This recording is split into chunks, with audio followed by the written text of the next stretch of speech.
Welcome to the Cherry Picker, the horror movie podcast where we like to kill people, but not really. I'm your host, Zack Cherry, and with me as always... How do you think your God will touch you? Well, friends, now you know. When there is no more room in hell, the dead will walk the earth. Eddie, the better it is truth. That's not fair. That's a line from the original. It's from both. I know. But okay. It's said by Ken Foray all over again. It is in a cameo. Dawn of the Dead, the remake, released March 19th, 2004. Yeah. I think this is the third remake we've covered on the podcast. The second one of which we did the original, and now we're doing the remake. Oh. I think. Okay. Yeah. Which remake did we precede the... Oh. We did the... House on Haunted Hill? Okay, I guess there's 4. Or 5. No, there's a lot more. Never pay no attention to the man behind the curtain. Behind the curtain. Amethyst Frost will know. No, we've done the Dark Castle one. So we did 13 Ghosts, we did House on Haunted Hill, we did House of Wax. But then we did a remake recently, which was My Bloody Valentine. 3D. Right. And I'm not sure if I don't think we've done any others besides that. Okay. Anyway. I'm zipping the lip. I'm not going to say... Well, I wish you would, because, you know... You're hilarious. Okay. Anyway, what were you going to say? How you doing? I'm great now. How are you, Zack Cherry? I'm very well. It's been a minute since I've watched this one, so I was excited to watch it. And when we did the previous Dawn of the Dead, like the original Dawn of the Dead episode, it kind of because that was appraised for me. It was devaluated because I realized I didn't like it as much as I had initially liked it when I first saw it. And I was thinking, like, do I like the remake better? And you know, that was sort of a question, like, whenever we cover that, and here we are today. So it's gonna be something I'm not sure yet. Really? Yeah, because they're so different, and they are. And I think that's a testament to why this movie works, like why as a remake. And this is. I think this is, I mean, in terms of like when the remake machine really started in the early 2000s, because Texas Chainsaw Massacre was the one that kind of got the ball rolling. Like the Dark Castle ones were doing a different thing. And like I've said before, like those are remakes of movies from a bygone era. Like these are remakes of things that were still relatively contemporary at the time. Like this is 20 years ago from like the now when we're recording it, but like even then, like 2004, and the original Dawn of the Dead came out in 1978. Yeah. So that's like 25 years, like, you know, well, around there. So that's like, you know, like us talking about Scream right now. So like when this came out, it was still pretty contemporary, and it's like a lot of the remakes that they were doing were horror movies that were still pretty contemporary. Absolutely. Yeah. But this isn't your father's, you know, fill in the blank, whatever horror movie they're remaking. Yeah. But and usually that's one thing actually that makes this one stand out also is I don't necessarily feel, and even after this most recent screening, that it kind of fell prey to what I would allude to as the trappings of a lot of the remakes of the early 2000s, which is, as we always say, like the gritty, you know, dark, like, you know, like kind of, I don't know, like desaturated kind of like aesthetic of so many of them. Like so many of them seem to be picking up from where the Texas Chainsaw Massacre remake picked up, you know. So. Yeah, like the glossy, like the music video thing where everything's dark and gritty, but glossy and shiny. And I mean, still very staged. Yeah. This is directed by Zack Snyder, and that's in your wheelhouse, because I don't really follow like superhero movies or anything. I've seen Army of the Dead. We actually talked about it on a Patreon special thing that we did a while ago, like whenever that movie came out, because that's an old movie at this point. But I guess that was a spiritual sequel to this, and that movie's very like bright and colorful and flashy and fun. So it's kind of, I don't know if that is a Zack Snyder thing. Like I haven't watched the Batman versus Superman. Well, it's not my thing. Yeah. And we won't spend too much time on it, but it might bear some reference a little bit later. Yeah. I don't know where the conversation's going to take us here, but I will say Zack Snyder, kind of notorious actually in his non-horror films, of which there are many, for I think leaning more in the opposite direction. The art direction is always kind of like praised, even by his heaviest critics, his heftiest, critics.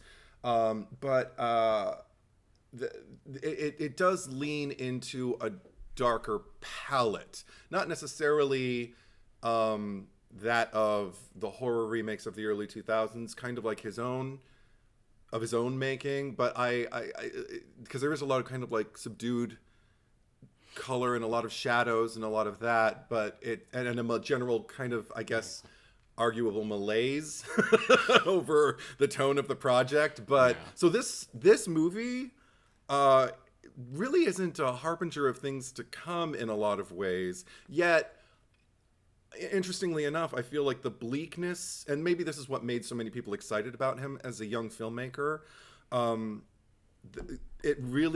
bleakness that we've kind of like aligned him with now, particularly with his superhero movies, I think really was a good fit for a zombie movie, because as we alluded to in our previous Dawn of the Dead 1978 discussion, this subgenre of horror is generally pretty bleak, is generally pretty hopeless, and generally kind of like, dystopian. It's the end of things, and it's like, how do you carry on?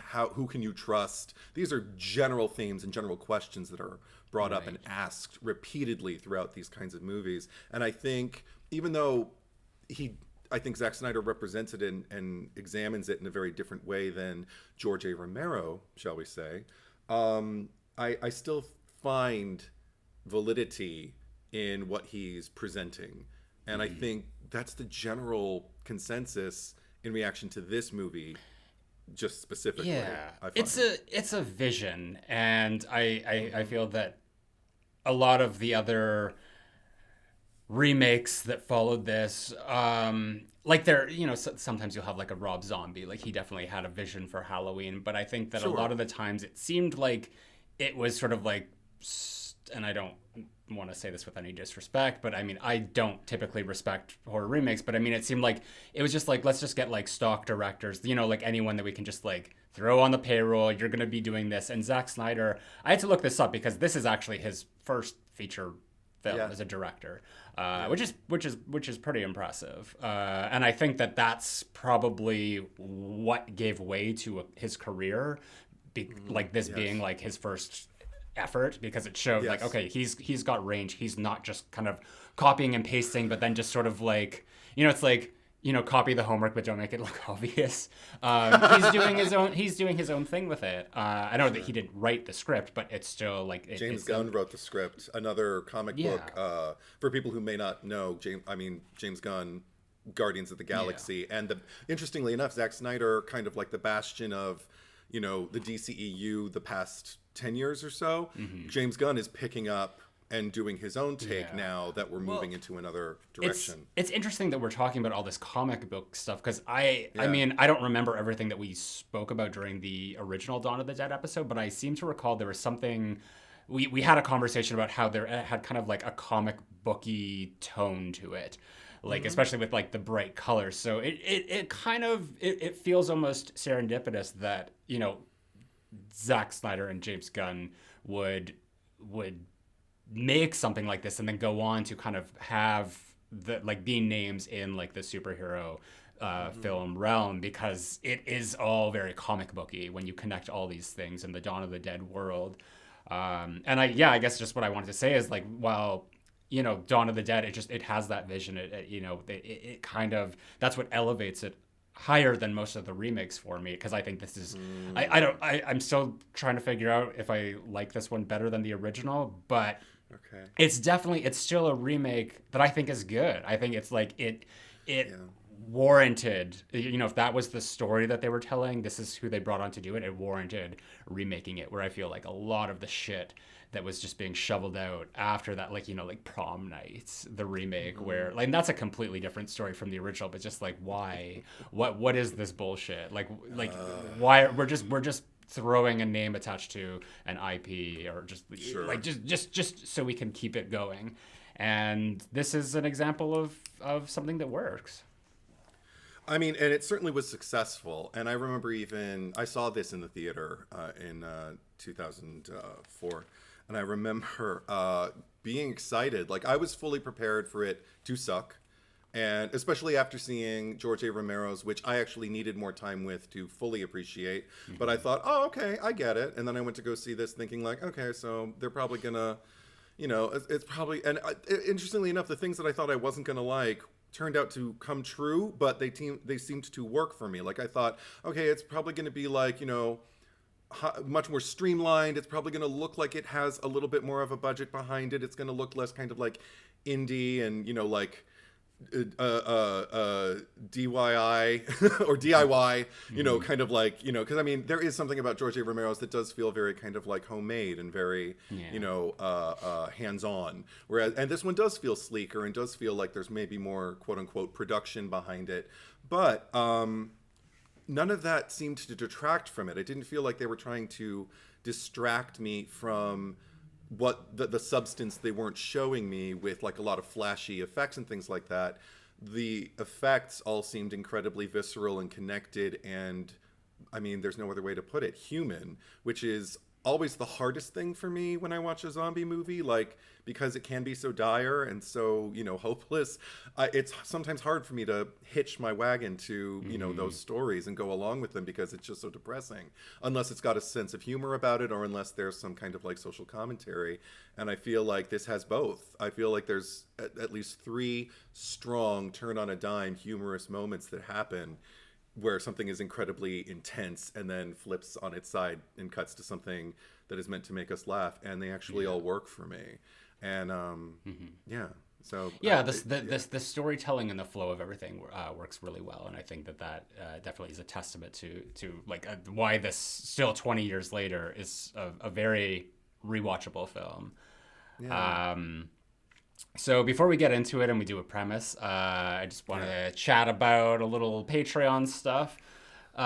So first of all, if you are supporting the podcast, if you've been listening to the podcast and think we're all right, we think you're pretty cool too, but we really appreciate any support you can get. So you can head over to my Patreon, Zack Cherry, ZackCherry. You're supporting both the podcast and my main YouTube channel. But with that, you get early access to all of our Cherry Picker episodes. If you're supporting on the Freddy Krueger tier, you'll get access to the Cherry Picker After Dark, which is the bonus episode we do once a month. This month, we are doing, again, Survivor Final Girls, because we just have so much fun with it. And like I'm addicted to Survivor, and I think that I've kind of made a fan out of you. It's fun. It's fun to get the references and kind of like go on the ride, and particularly like this fantasy football kind of like spin we've put on it with our Final Girls. Absolutely. It's because I mean it's just melding 2 things together that are so special to me, like horror movies, Final Girls, and Survivor, reality television, and just putting them in there. But if you want to check it out, there's on YouTube or even streaming. You can listen to the first hour of the one we did back in February. We also did the Scream with like 3 seasons of Scream Survivor. So we've done quite a few now, but it's a lot of fun, and everyone who is a Patreon member who got to see it, their feedback was pretty positive. So I think a lot of people enjoyed it, and they're bigger episodes too. If you don't mind listening to us, prattle on for hours for double episodes. So there's that going on. That is available to all the Freddy Krueger tier members. You get access to all of the back catalog. There's like 22 previous episodes at this point. Oh, wow. Having said that, I do want to welcome some new Patreon supporters. So give it up to Sienna, Joshy. There's a lot of Y's on the end. Horror by Jordy, and Dylan Reeves. So thank you very much to all of the new everybody. Patreon supporters. And starting with this episode, because, I really want to honor our top tier supporters who have, like, whether they've been with us for a while or, just every month, giving such a large contribution. So I want to make sure that they're getting recognized. So every episode now, I'm going to be thanking all these folks. So to our Michael Myers supporters, the Michael Myers tier, thank you to Kyle Beard, Sam Levy, Khalil Young, Brady James, Ali Hamouche, Shane Allingham, Tim McKay, Stephanie Starbright, Horror Slut 95, Iggy Zanetta, Sean Flanagan, Josh Carr, Michael Boswell, Brandy Beebe, and our top tier Ghostface supporters. I want to say thank you to Eric Champney, Daniel Saturn, Tamika Jones, and Garrison Nichols. So thank you very much. Yay, everybody. Thank you to all Patreon supporters. You're keeping this wheel turning. We're at over 100 episodes now, and I mean we wouldn't have had that momentum or steam if it wasn't for the support that we get over on Patreon. So thank you very much. And if you are interested, if you do love the podcast, if you love us, if you love Edward and hate me, or vice versa, go over. Absolutely. There's a few. I've seen them. I've heard them. Yeah. All the support we love. So thank you very much. And also a huge thank you to Boy Cried Wolf, who edits all of this together, and another valuable member of the team that we couldn't do this without. So there we go. Let's hear the premise of Dawn of the Dead 04. Okay. A nurse, a policeman, a salesman, a young couple expecting a child, and several other survivors of a worldwide plague all take refuge in a Midwestern U.S. shopping mall against crowds of aggressive, flesh-eating zombies who may well be ushering in an apocalyptic Dawn of the Dead. Huh? Yeah, there we go. Does the trick, yeah. I want to say, starting out with this movie, really memorable opening scene, and I feel like we've seen this I've seen other movies like kind of copy this.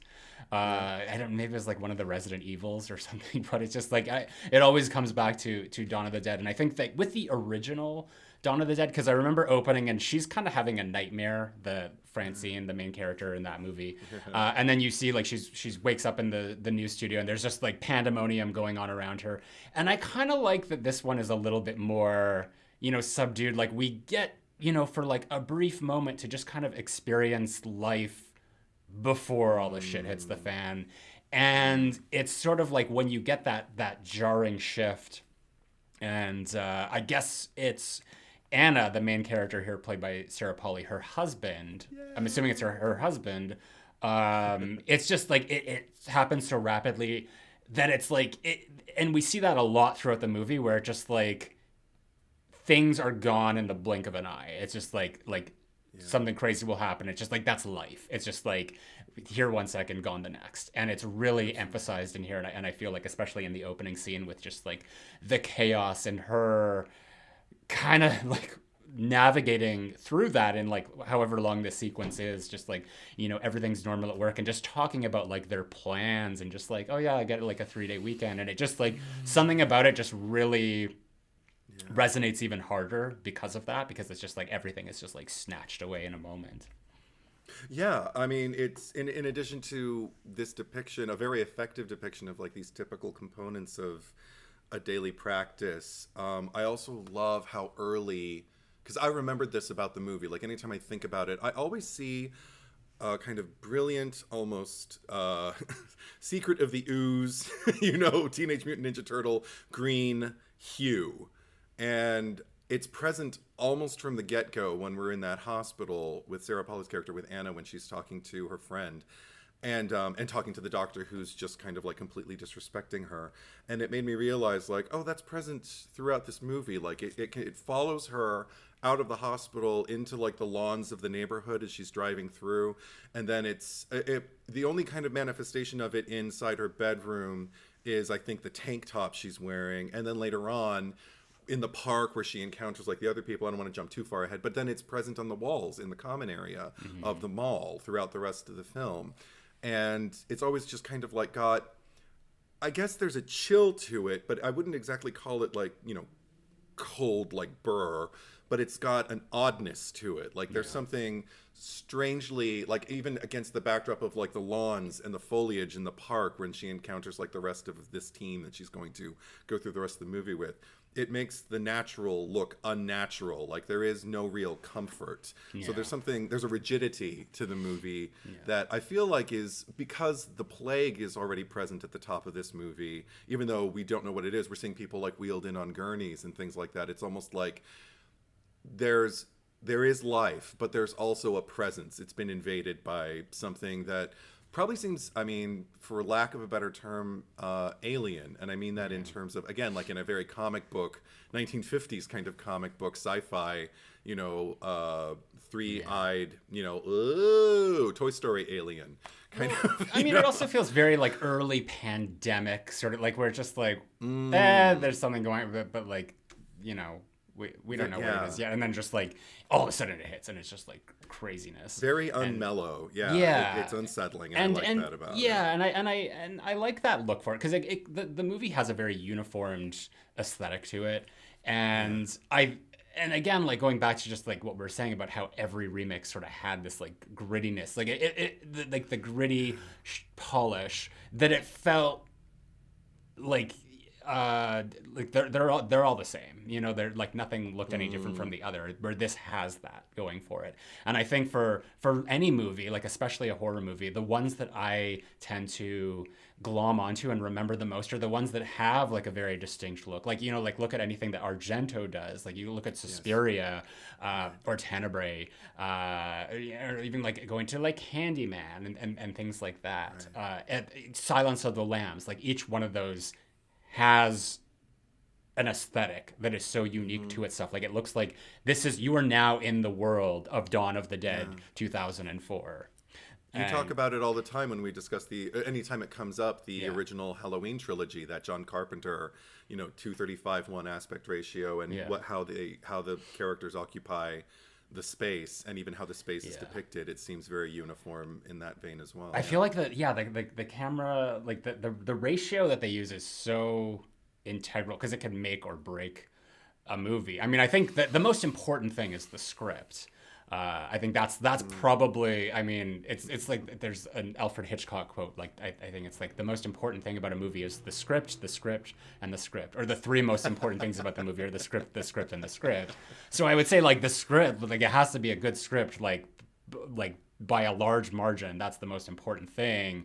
And then you have like go into the visual aspects and the performances there within. But I think if you think of your favorite horror movies, I think probably like just like anyone listening, just think of like your top 3 favorite horror movies. Like why are those your favorite horror movies? And it probably has something to do with the script.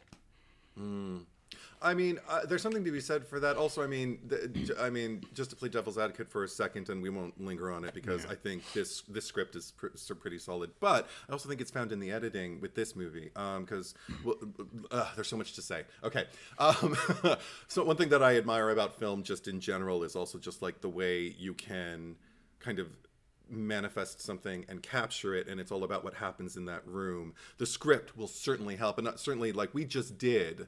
In our last Patreon After Dark podcast, discussions of like our top 10 and the things that I in particular kept heralding as my favorite horror movies, or at least the top 10 in my rankings or whatever of what we've done so far, were ones where every cylinder was firing, and that means the script, that means the production team who designs, in advance. That means, the team that shoots it, the team that acts it, and the team that edits it.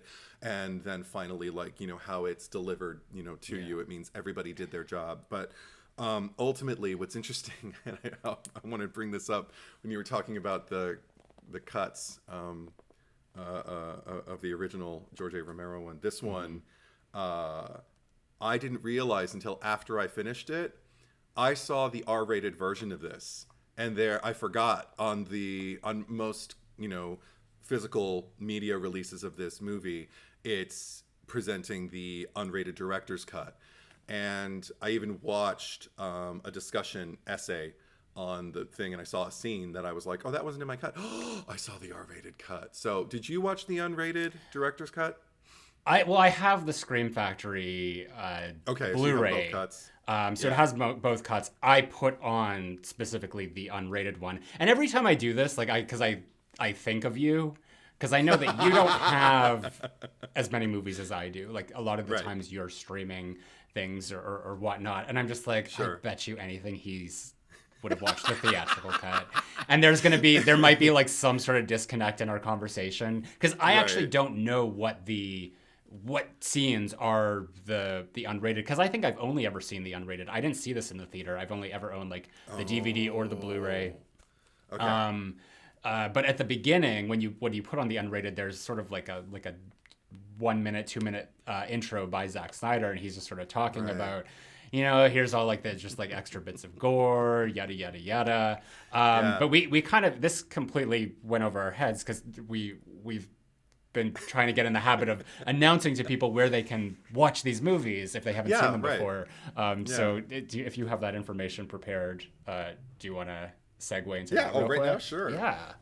Okay, because I streamed this off of, originally it was on Netflix. It just got pulled, so don't look for it there. But who knows, maybe whenever you're watching this in the future, maybe they put it back.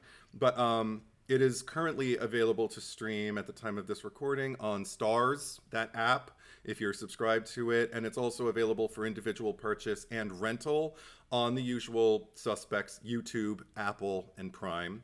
And I'm glad you brought up the physical media, because the second most recent was the Scream Factory Collector's Edition that dropped October 2017 for Blu-ray solely, both cuts, and it received a 4-star rating on Blu-ray.com.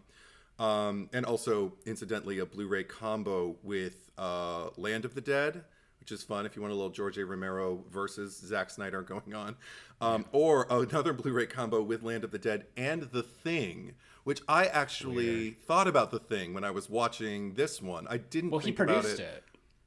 Right, but I didn't... The 2011 Thing. No, this is the original The Thing. Okay, well, that's even better. Yeah.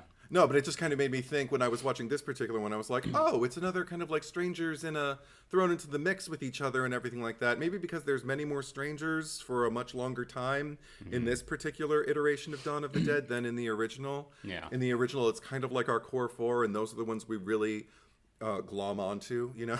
But with this one, it did make me think about The Thing, and I was like, oh, another example of just kind of strangers, for the most part, thrown into the mix with each other in a situation that I think actually works. I take that, Agatha Christie. But the most recent edition of physical media that's available, it did get a 4K release, collector's edition, in January of 2023 that includes the theatrical cut on Blu-ray, and that one got a 4.5-star rating out of 5 on Blu-ray. So the director's cut is 4K. Yeah, the director's cut is 4K, but not the theatrical. The theatrical is only available on the Blu-ray. Oh, that's so weird. Yeah. What are you gonna do? I think that that's the thing. I would have to go back and watch them side by side, and I don't know. Like, I don't need to watch this again right away. But just to see, or I could look online, just like what are the extra scenes? Do they? But it's like, do the extra scenes sort of like slow the pace down, or things like that, or they absolutely needed? Because I checked out also deleted scenes, because those are usually available. Someone always uploads those for particularly like a popular title like this one, and I was watching the deleted scenes, and they all seemed to be things that would have slowed it down. And I was like, I think these are things that might have just remained deleted. I don't know if they're things that were reinfused, because there was one thing that was not included in this run of deleted scenes, allegedly, that I saw in this video essay, which was I don't even know his name, but the old man speaking to the two security guards who were basically, being held captive. The gay guy who's trying on who starts women's suggesting shoes like when he knew he was gay and stuff like that. That was not in the theatrical cut. Okay. And I had forgotten about that. And while I was watching it, I was just wasn't kind of like, that part of the montage of just sort of like showing everyone like kind of acclimating to the mall life after however many weeks? not in the theatrical cut, but apparently it was part of the unrated director's So cut. that montage doesn't exist in the... The montage does. But Well, that's that what I'm particular asking you. It's just that they don't yeah. show everything. They just, of yeah. the They montage. just, the montage is much more peaceful, and it's much more, you just kind of see people getting on. We don't really focus. For a long time in the theatrical release, we kind of abandoned the security guards and just kind of know, oh, they're in the background. I don't want to learn about them anyway. Yeah. Was the attitude I got as a viewer this particular screening. So Yeah, but I don't know if well, then I probably would prefer the director's cut, because I liked kind of like checking, like giving everyone equal footing. Because I mean, even though like Anna is sort of like the lead, or like like she's the final girl, as it were, I feel like everyone kind of gets at least like equal. Like I don't do the screen time analysis or anything. Like Sure. that's a Ryan Showers thing, but I, instinctively like watching things, you're just like, okay, we're at least getting it's almost like not the quantity of screen time that we get from characters, but the quality of screen time that we know that they're there. Like it's again like going back to Scream, the fact that Matthew Lillard and Jamie Kennedy are barely in most of the movie, but just the scenes that they do appear in, they make an impact that you remember those characters, and you go back and you're like, oh, I thought that they were there way more than they actually were. So for all I know, I mean, Anna might be in like almost all the scenes are just showing up there, but she doesn't have to like operate on a level that everyone else is operating on. Like when they're there, like, look at me, I'm a character in this, and I'm like way more interesting than Anna, because she's kind of, yeah.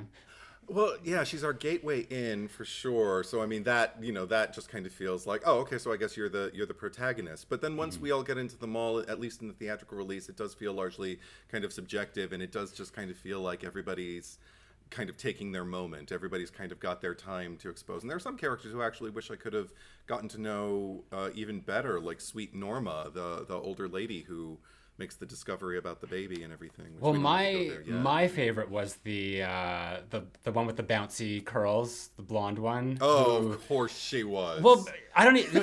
She has a name, but it's never mentioned in the movie. But she's just sort of like, I think the moment that endeared me the most to her is when the is it Nicole, the redhead, like it's just like, what's the dog's name? The dog's name? I don't remember. Who cares? But Skip. Let's just say Skip. She's like, Skip, and then the bouncy blonde. She's like, Skip, like just mocking her, because it's like no, but I'm there because it's just like that girl. It's like she puts them in danger. So I'd be like, oh yeah, she doesn't like this idiot who is like has total disregard for everyone else's well-being. Absolutely, that is the person. If I am listen, if I'm in that scenario, if I'm in the mall with those people, I would team up with her. Like we would be friends. We would be shit talking the other people, or I mean, maybe I would be her. Who knows? Was there a ratio, but I don't like a kind of like verifiable ratio that you felt intrinsically in your spirit as you were watching the movie, that was like from like a balance between like the likable characters and the unlikable characters, or did the scales tip in one particular direction to you? See, that's the thing. Like there's not really, there are unlikable characters, but I feel like you said, everyone gets their moment, and the ones who kind of start off maybe being not as well liked kind of do come back, because like even the Ty Burrell, is that the actor's name? Oh yeah, because he has a line, because he's as Steve. Is that his name? Yeah, sorry. He, because at the end he says something to Terry. Because I think he's just sort of like, again, mocking. He's just like, we're risking our lives because like to go after his like stupid dead girlfriend or whatever. It's just the characters who are just stating the obvious, and it's like that endears me to them, even though they're schmucks. Like at the end when they, he just sort of leaves the bus and just like fuck all y'all. That's kind of a dick move. But I mean, there's so much that to get from all the characters that I'm just like, oh, I kind of like you in this scene. I'm kind of with you in what you're saying, because he's a character, like he's a D-bag, but he's just like, so what? Like he owns it, and then God. relax. But then there's the security guard. What's his face? Like the main one, who's kind of like the antagonist for the first act of the movie, or at least the first half. And then he kind of comes into his own in the end, and he's just sort of like, okay, I'm working with these people. I've kind of like put aside my ego and the differences and my need to be in charge, and like letting them do their things, and he ends up saving them at the end. So like everyone kind of everyone really gets something, and even if they're not as likable or they do things that piss me off, I still feel like there's enough presented out of them that's just like, I see a person in there. Like, these aren't just stock characters. Like, everyone feels real for the most part. Okay. I mean, as usual, I'm glad that we're returning to form here with this movie, because as per usual, I agree with you, but in a different way. I'm going to say what you say, but in a completely different way.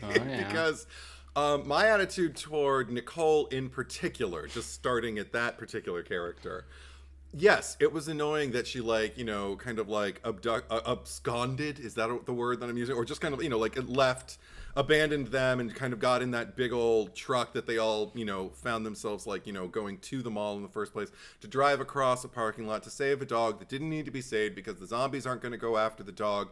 And, to basically go on a death mission and leave an open door and get, basically like attacked by, a guy who was turning into a zombie himself. So, that said, as I was watching, I found myself feeling, I don't know if it's empathy or sympathy.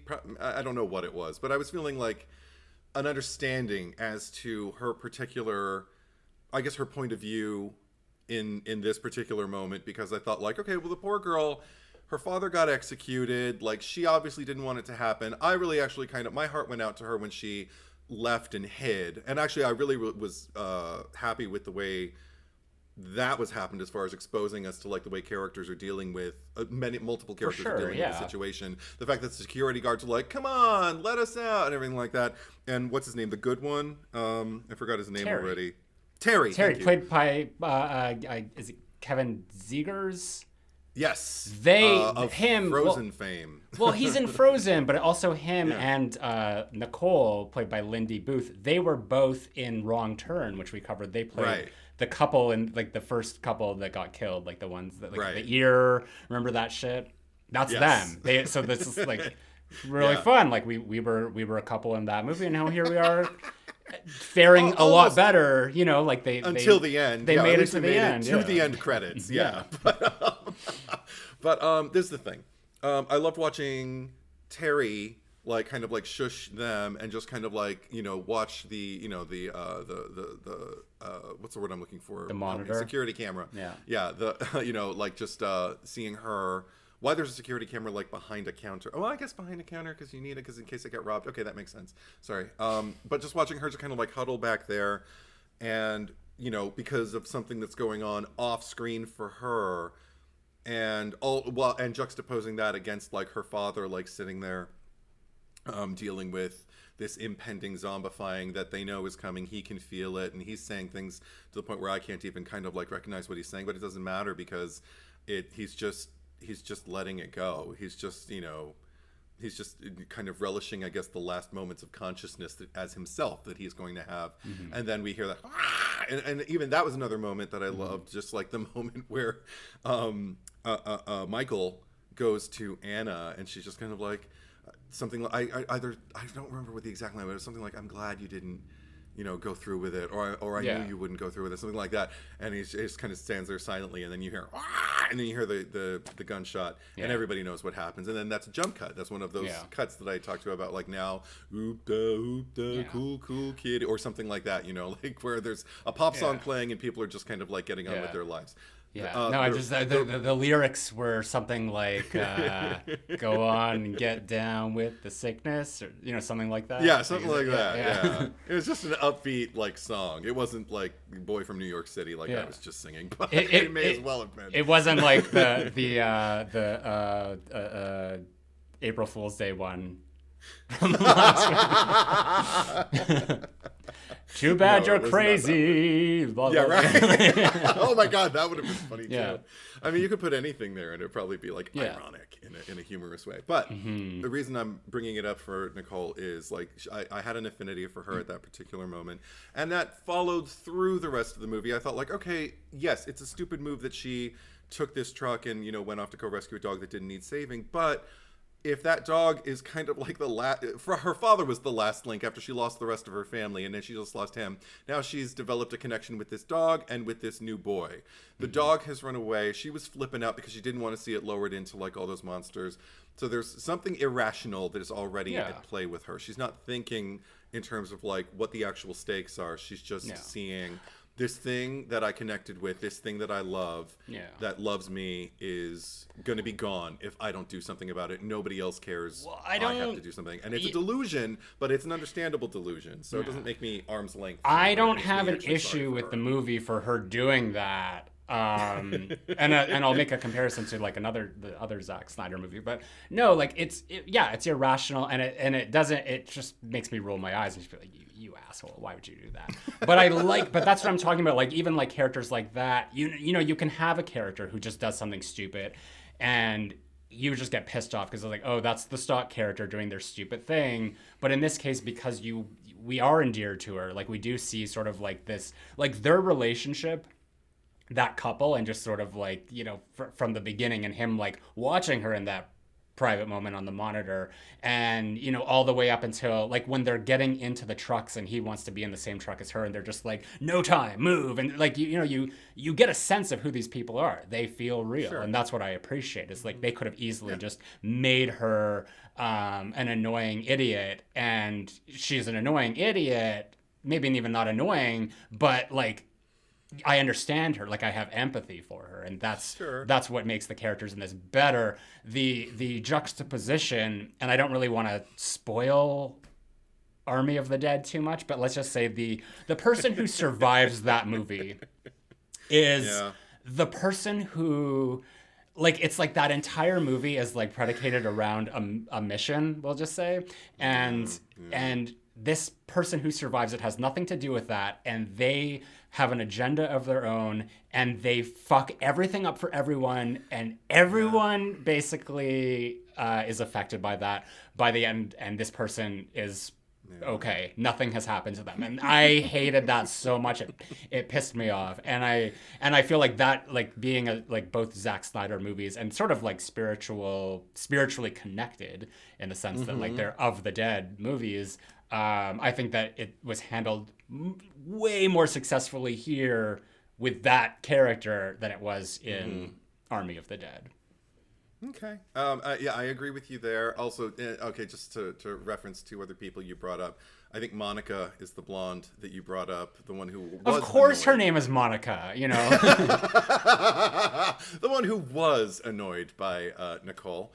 I think she might have been like one of my... I mean, she got the least screen time, at least in my cut, of any character that or at least, let's say, the least kind of like sympathetic to my eye, because all I saw her do was make a really bad choice by getting fucked by Ty Burrell's character Steve, and then which is trying on the lingerie, right? Trying on the lingerie and starts and also like openly mocks a girl who's only only one of only two remaining connections is this dog. and then what's the other thing that she does? And then she gets sawed by the old gay man who wasn't gay in my cut or who didn't come out in my cut. Well, because they're they're in the truck at the end, and she's like, "You got to go faster, man." And then it's like he does, and then she just like kind of gets whirled around, and then the saw goes into her. No, she's the least defined character of anything. Like, we don't know her name other than like in what it says in the credits. We don't know anything about her, but there's still like in those moments it's just like, oh, this is who that would be. Like, I see her, she would be like the Anya or the Cordelia character or something like that. Don't say that. No. Oh my god. You get off your fucking high horse and just accept the fact that there Anya is and Cordelia got the opportunity several times over to provide even their honesty. Did you need this movie to be 3 hours long? Okay, like. No, I didn't need it to be 3 hours long, but it would have been interesting if they could have thrown in one or two things to just kind of make her seem. Because that's the thing with the Ty Burrell character with Steve, I felt like for the most of the movie, I was like, I actually thought about Cordelia, just kind of thinking like, God, it'd be nice if his honesty was at any point somewhat redeeming, or if he could even be kind of like the child's of the group, that as in the only one who's willing to stand his ground and, say, but this is what's wrong with that plan, in a necessary way. I never felt like his snide remarks were a helpful component of the conversation. I always felt like he was the one who wanted to do the absolute least, kind of like the other protagonist in Army of the Dead, who was just kind of like the most selfish, and the one who, even though he paid a price, there was only one redeemable thing about him, and it was barely redeemable in my cut anyway, which was when they were in their respective vehicles. And he had a saw, and he was going after cutting off the limbs of the zombies who were climbing onto the vehicle like they had planned. I was like, oh wow, he actually did something finally.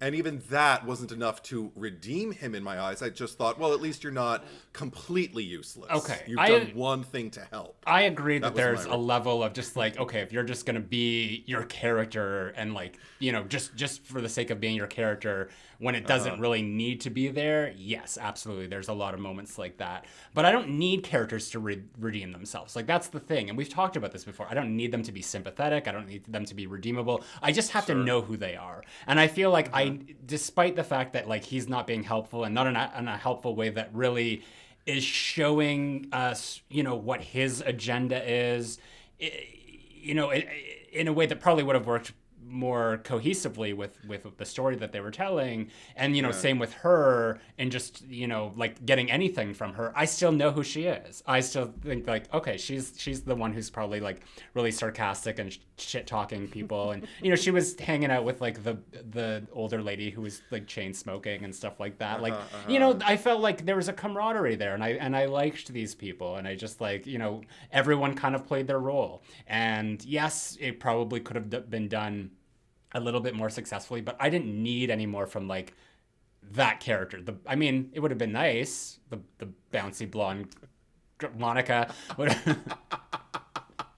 Bouncy blonde Monica. That should be her full character name. Yeah. Because it fits. I know if you'd say that and I didn't even know her name, I'd know who you were talking about. That girl. Yeah. But no, and that's the thing. It's not a criticism. It's not an indictment of the writing, because I also know that there was, I don't remember who did the revisions. I know that at least passed through one other screenwriter's hands, even though James Gunn is credited. I know there's another writer who did some revisions on it, and I don't even know what was revised. But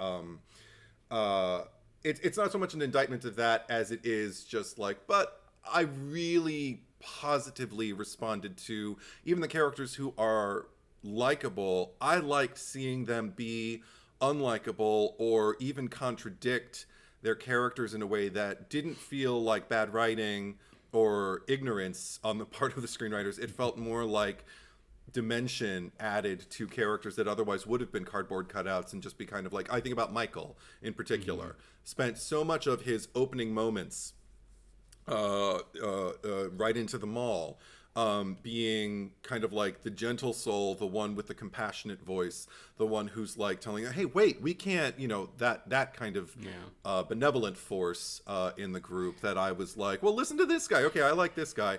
What's the actor? The actor is, I'm gonna get it for you in just a second. His name was Jake Weber. So Jake Weber, And there were like scenes where it's just like his voice sounded so familiar. And I was just like, I was like closing my eyes because it was like, who is this? Who is this? And I kept hearing Liev Schreiber. Oh. I don't know what it is. It's just like in certain scenes, it's just like, is that Liev? No, but it's just like, because we did, and then like in Valentine, remember when what's her face, the heavy friend was like talking at the end. It's just like, just close your eyes and listen. It sounds like Jennifer Aniston. You know, like, do you ever do that with movies though? I think I do it if I do, if I almost recognize somebody. But there's something so incredibly different and unrecognizable about their appearance that I have to kind of like look away or close my eyes and just focus on the voice. But usually the voice jumps in. Like it'll be something about, I remember first time I saw, just one example, first time I saw Shrek 2 and I heard like the fairy godmother come in and I didn't know who the voice was. And then she said, "Oh, you want to be married." And I have heard Jennifer Saunders say married before. I was like, oh, it's Jennifer Saunders. Yeah, married. Then it would have been Elizabeth Taylor. But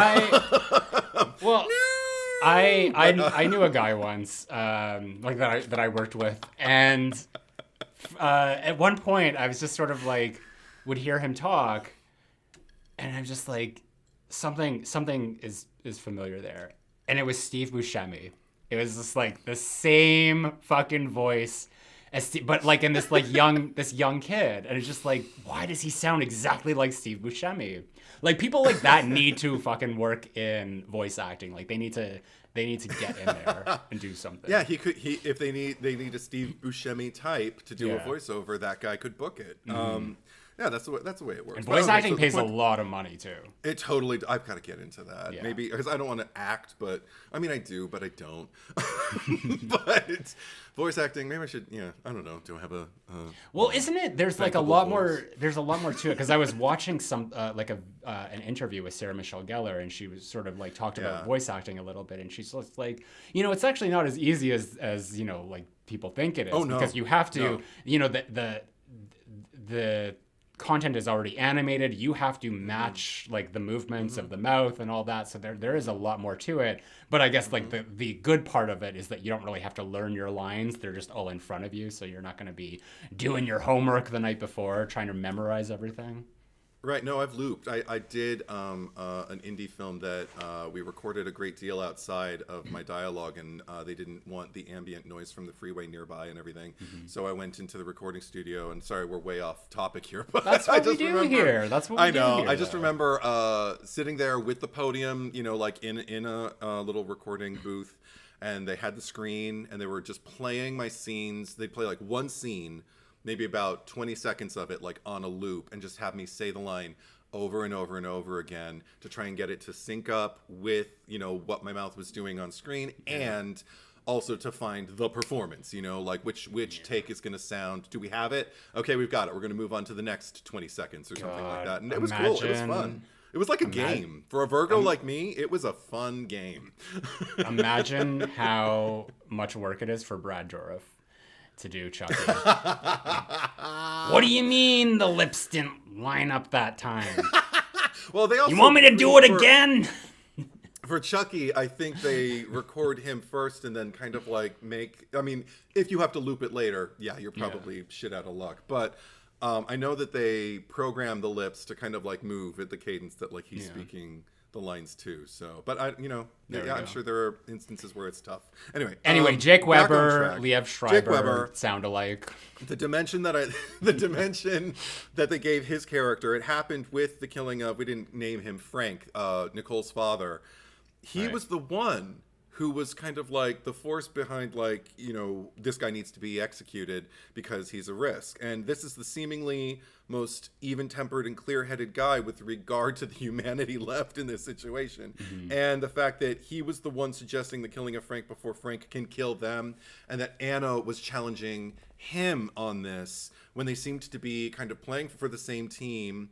Up until that point, I thought, well, that's interesting. I like that. It gives me another side of this man because he's not behaving irrationally. He just sees things a different way than Anna does. And it applied a kind of nuance that I don't think is absolutely necessary with films of this ilk, but it's refreshing when it's there, because it doesn't tack on an extra hour to the movie, and it doesn't need to. It's just kind of like, well, what if we just, tweak this moment a little bit here?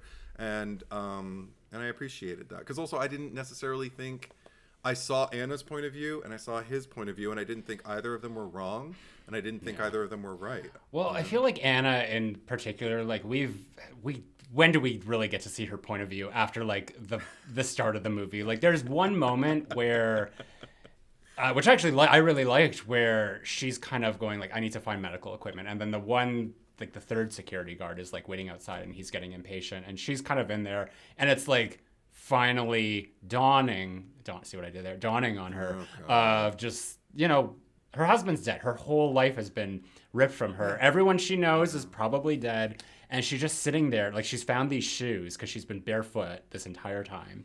She's found these shoes. She puts them on, and she just sort of sits down and starts sobbing for the first time. Right, after, like, kind of keeping this like, strong exterior. Mm-hmm. And as soon as she starts to, the guy's like, hurry up in there. It's just like, oh, shut the fuck up. Like, like, she didn't even get that moment. And I feel like we don't really get anything with her. Like, there's, like, a little bit here and there, but it's just, like, for the most part, she's not really the main perspective here. Like, I feel that we get more from Ving Rhames' point of view than anyone else in this movie.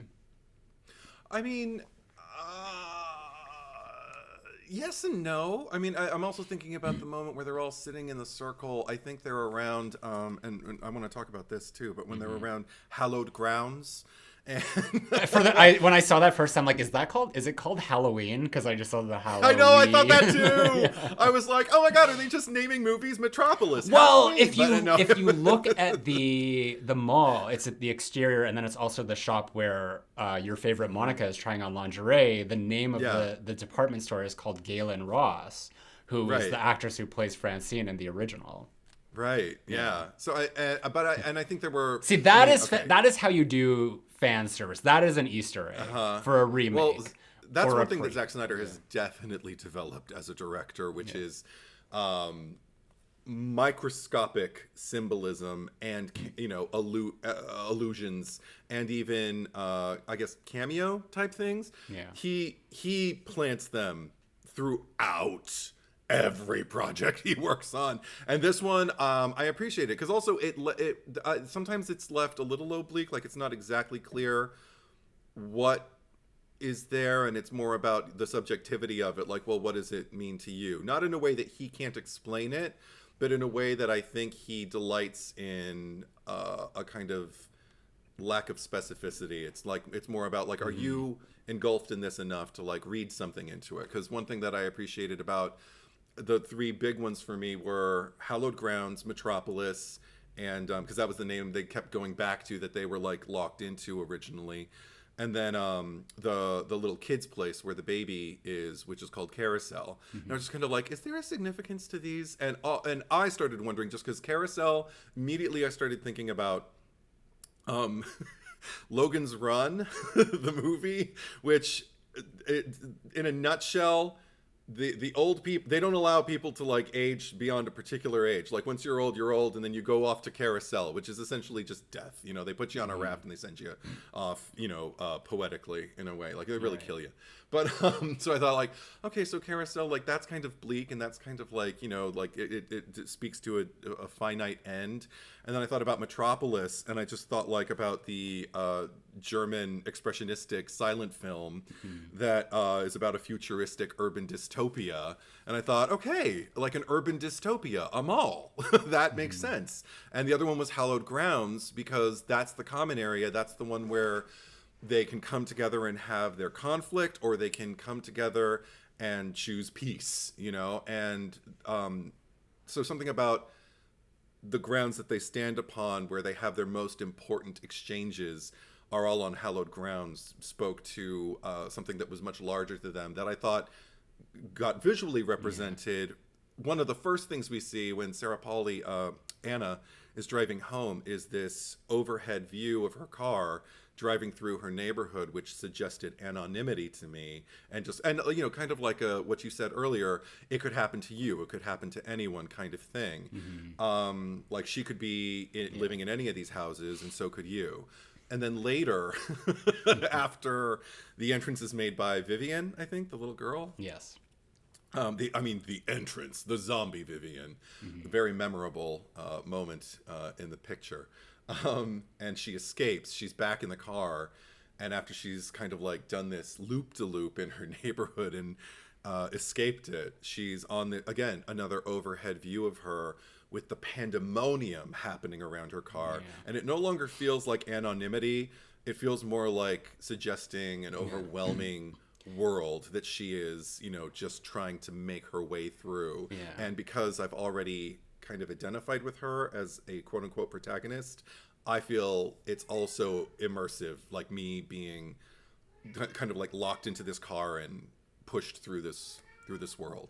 Did you notice the truck that there's kind of like a collision and it goes into the gas station and it blows up?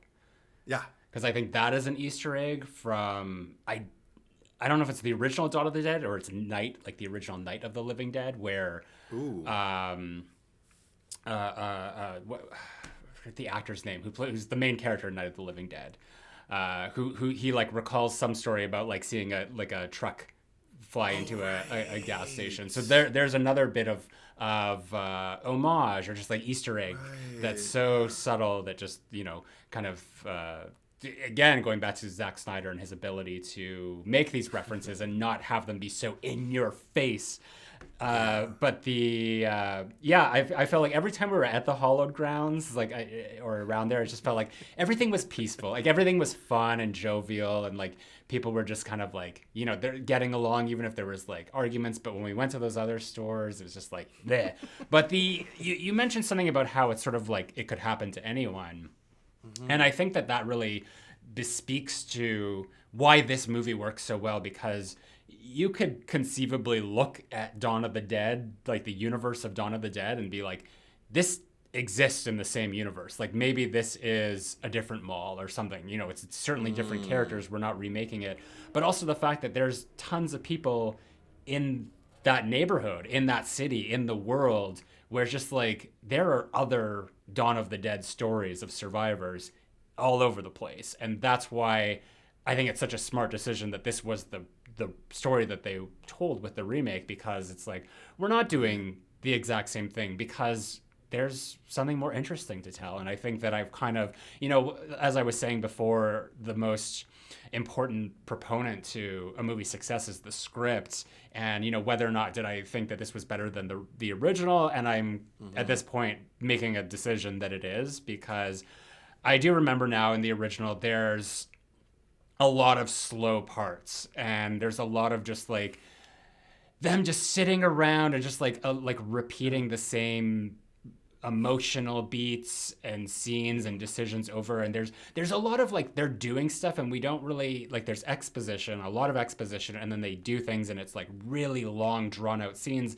but nothing is happening with them in a way that like actually makes it feel like the scene is full of quality. It's just sort of like, okay, we're getting from point A to point B and it's taking a really long time to get there. Whereas I feel like with the script here, it's, the really the connectivity is the setting, the location. There's way more people in the movie than there's the four who are there. Like it starts off with a smaller group, but there's still more of them, and there's the security guards, and you have this society essentially, and like we're telling a different story, and it's a better story. So that's why I do think that this is a better movie. I mean, two things. Okay, so you're coming to that conclusion. I think that Dawn, like the original, I will just say like it's because they're both again aesthetically different. I really appreciate the what George Romero did with the original, like the vibe of that, like the comic booky look to it, because that is so special. It's so unique to that. And I think the movie is very relevant for that. But story-wise, I think this succeeds at it. And it's a nice movie to look at as well. So, even more points in its favor. Okay. I mean, it makes me really anxious to check out the unrated cut of this, because I remember we were on opposite sides of the spectrum with the first movie, with the first Dawn of the Dead, because I had seen like 2.5 hour version. I don't remember how long yours was, and I saw I think mine even was the more shorter footage than one. you did. Yeah. Yeah. And I remember having what I felt, I think, was a more positive reaction to that. Because and we alluded to Zack Snyder in that pod, talking not about this movie, but about him getting to take up more space with his director's cuts, essentially, of like movies like Batman v Superman and his Justice League, Right. and about how like they got, you know, in one case a half hour of footage taken out, and in another literally 2 hours you know, of excess footage was taken out and replaced with like a lot of Joss Whedon stuff, back to Buffy. But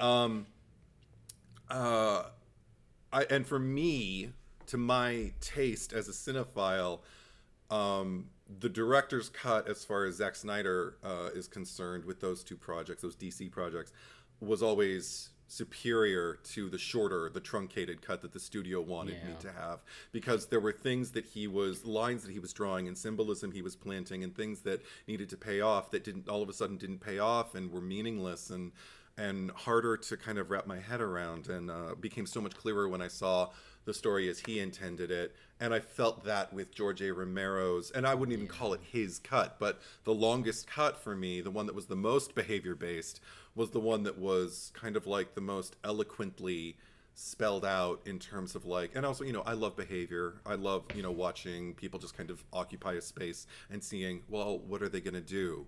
How are they going to look at each other? How long is it going to take before they speak? Those nuances I can really react to. Do you have a preference for good behavior or bad behavior? I mean, honestly, that's an interesting question. Honestly, in this day and age, I'd say what we designate good behavior, I probably will lean into a little bit more, because there's enough bad behavior in my daily practice from other people. I roll my eyes and shake my head at so many people in my interactions throughout the day that when I can watch decency on screen, I'm really quick to cry, and I'm really quick to renew my faith, because not only did somebody act that believably, but somebody wrote that, somebody, you know, produced it, and somebody wanted me to see it, and to inspire me to be a better person and not, you know, be so bleak with my outlook. How about you? Interesting. Well, I saw a post on Twitter a week back, and it was asking a question, because I mean, I'm so much like everything I watch is horror. It's very rare that I step outside of that. But the question was, what are your 4 favorite movies that are not horror? And it's like, oh shit, I really have to kind of think on that, because like what would I pick? And I didn't, without even thinking about it, like, you know, like in terms of like, is there like a connection between any of these? I just like went through it. I'm like, okay, The Letter, Bette Davis, 1940 movie.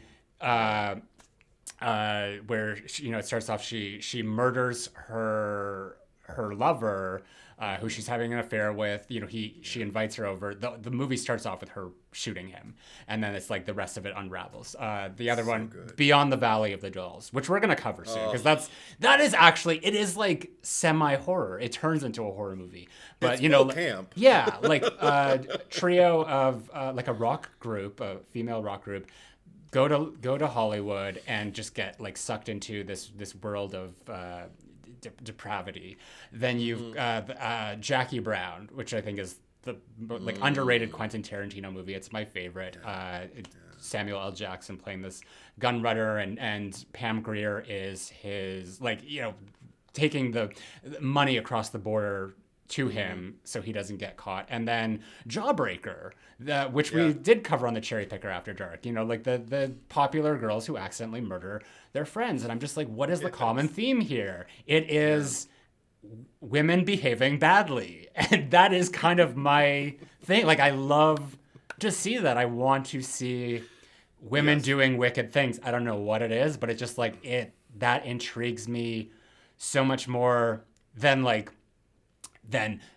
women behaving nicely, or men behaving nicely, or even men behaving wickedly. Because I feel like I've seen it. There's enough of that in the real world. Like, I want to see women's stories where they're misbehaving and they're doing bad things. And like that to me is entertaining. And then I thought about it again. I'm like, holy shit, Pam Grier is in 3 of those 4 movies. So that just like was another like explosion of mind.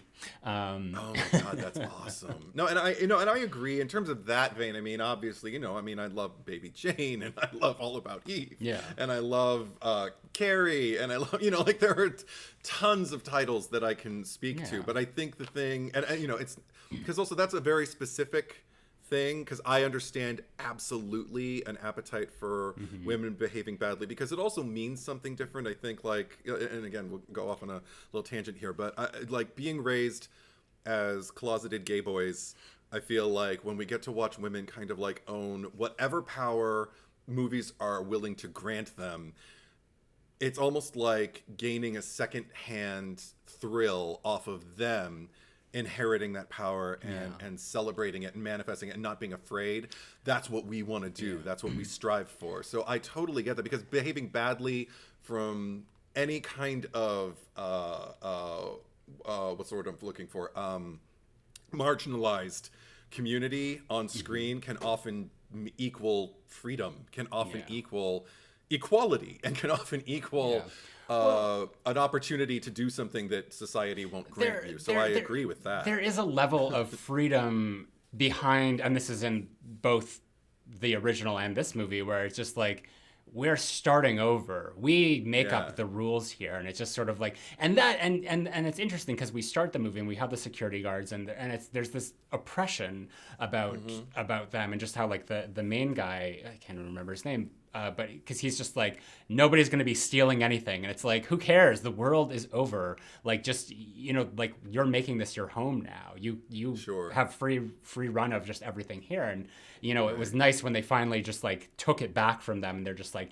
we're just going to have everything we have. And like, even in that montage, and why I to explain why like I glom to those characters like the bouncy blonde Monica, who behaves badly, because here she is, she's like stealing. I mean, she's not stealing at this point, but she's trying on the lingerie. She's just like taking advantage of this. She's hooking up with this guy who like maybe in the real world is just like, I would never hook up with that guy, but since we're here, it's like, why not? Like the wheel has been reinvented. Let's do that. And that's why I like characters like that.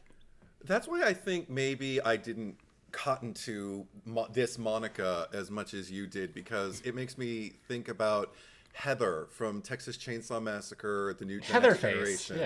Heatherface, who I adore, and that character, Adriana Daddario, is that? Sure. Yeah. And that character. The thing about that character that I adored was the fact that, like, she was as vapid as they come, as selfish and self-absorbed, and Alexandra, and had a lot. Thank you for that. And also had like a bevy of opportunities to kind of like maybe be heroic, but opted really just to kind of lean into.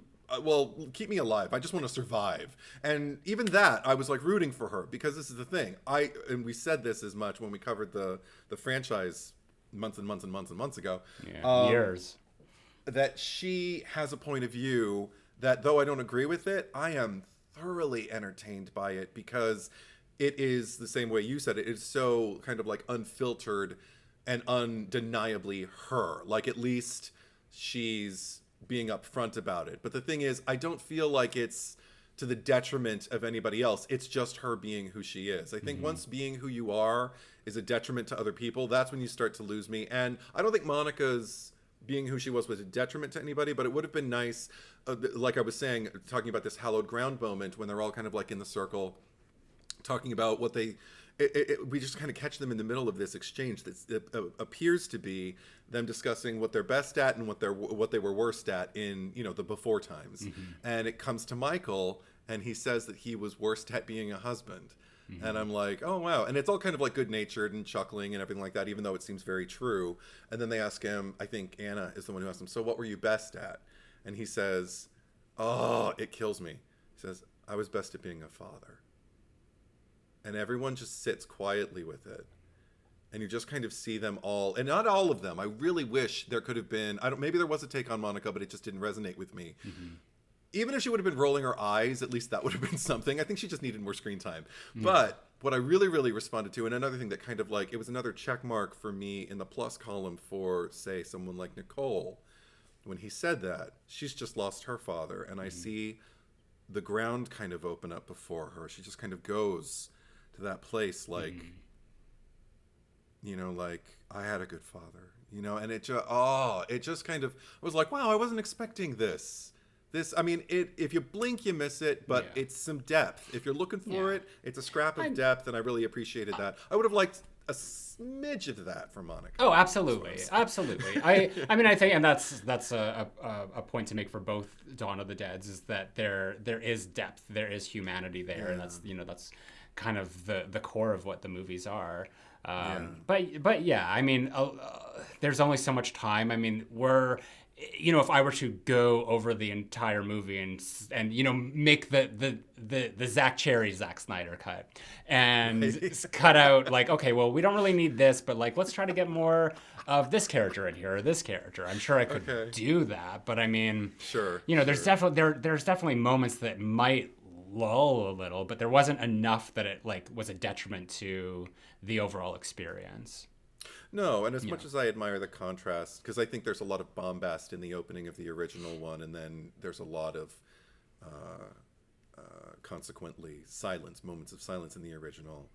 And I love the balance between the explosiveness and the stillness, but I also really admire the stride. I feel like this one keeps a stride going forward. I don't really feel, even in the still moments, like I said, you blink and you miss it. Like, it has an intention. It's inexorably moving forward. And I admire that as much as I do the tone that George A. Romero introduced in his movie. If I did have a complaint, just in terms of like the forward momentum of things, it just seemed like it was really easy, and almost like a bit of a contrivance that, like, all of a sudden, okay, we got to get out of here, and we gotta like, we can do this, and we can get to the boat and all that. Like, it didn't feel like it was set up very well, and I think maybe a lot of that is predicated on the fact that we do have that character who you hate. I forget the Ty Burrell character, because we don't really. Yeah, he says like, oh, I've got a boat and yada yada yada, but I wasn't feeling the threat of like, we need to go now. It wasn't until like, because they had planned it, but then like they were coming out of the basement and like, okay, we're doing this now. Like we've moved it up, but it didn't feel like enough of a shift for them to an action that was caused to create this consequence where, okay, this is what we're going to do next. It was almost like, oh, by the way, there's this, we could do that. Whereas like in the original, you have like most of the movie, they're building this utopia for themselves. They're content staying there. They're like, we can stay here as long as possible. She's pregnant. They're gonna bring their child up here, and then this biker gang comes in and they just fuck shit up. And then it's like, okay, now we have to go. And I didn't necessarily need them to be like, we're gonna camp out here forever, but I would have appreciated maybe something that, like, you know, just like an urgency, something that like, we're gonna do this as a consequence of everything. Because it just seemed like the baby, when that happened, it was just like, it almost like that's where they made the decision, we're gonna get out of here. And that happening didn't really affect anything. It was just like, okay, we lost 3 people here, and the baby is a zombie, and we had to like put them down.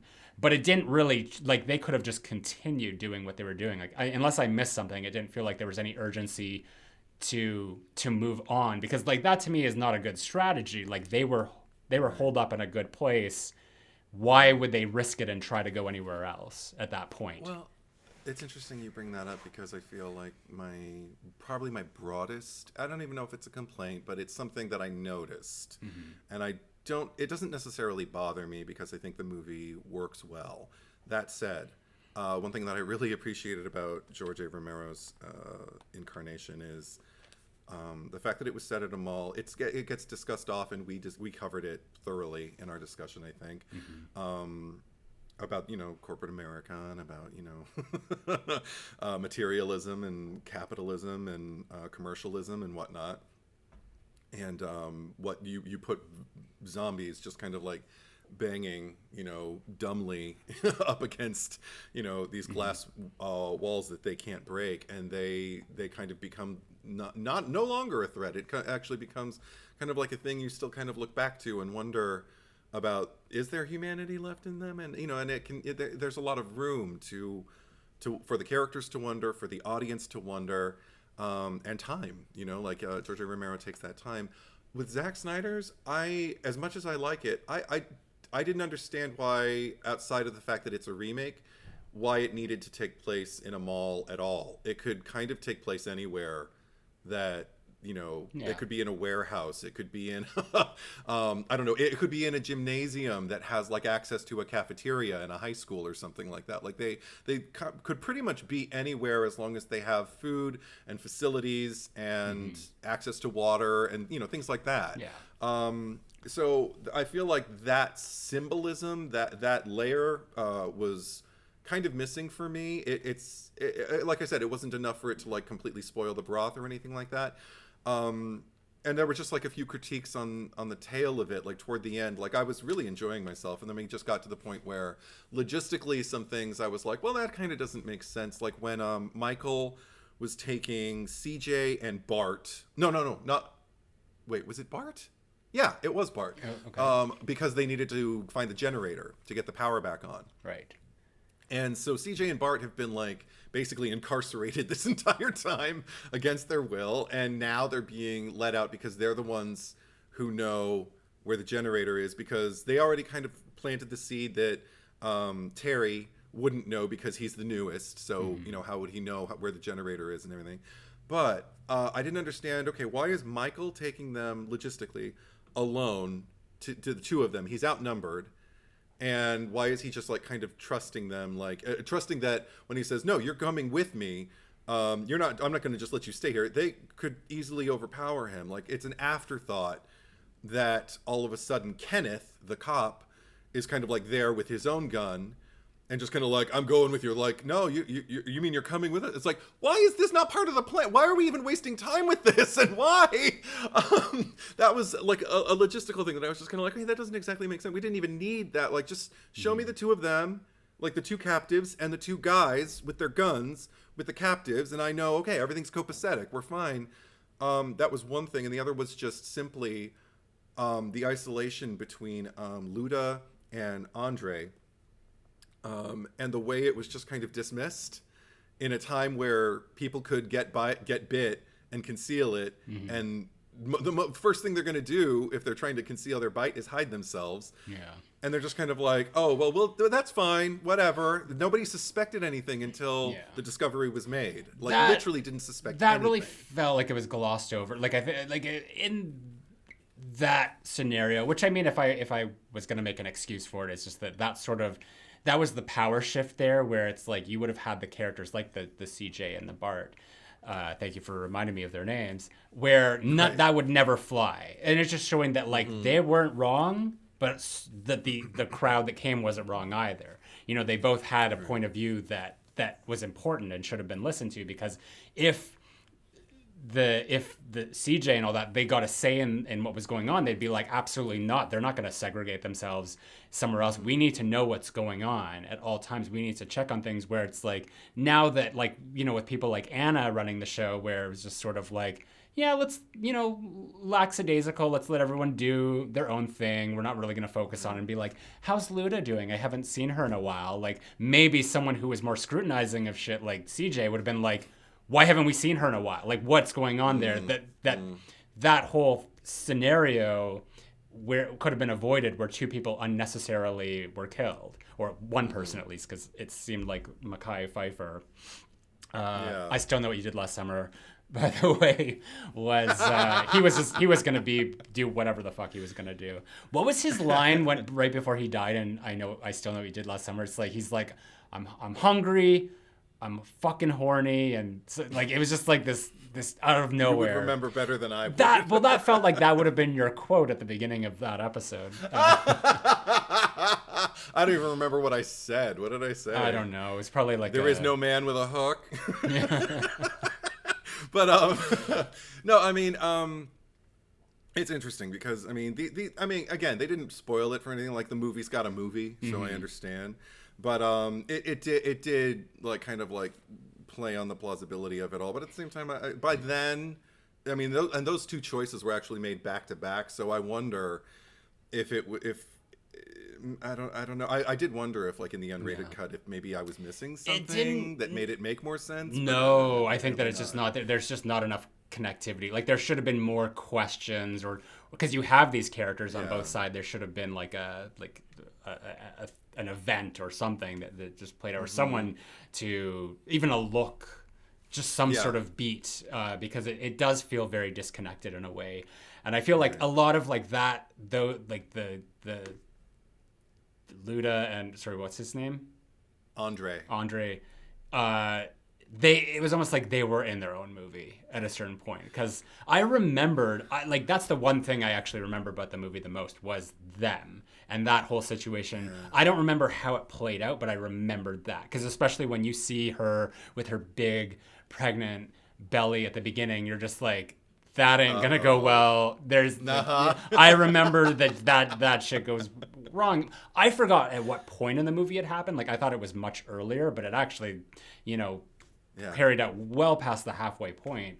So I think it was just a matter of, it wasn't integrated as well as it could have been into the story. And who knows what it was. I mean, early film in Zack Snyder's career, and I don't know about James Gunn, but had they maybe been more seasoned, they could have worked around that better. And even in some cases not, because more seasoned writers and directors are kind of victims of studio interference. It might have even been worse if a Dawn of the Dead was made in this day and age. But I mean, to answer the whole thing about the being set in the shopping mall, I agree. Like, there's not really, the mall isn't as much a character in this movie as it was in the original.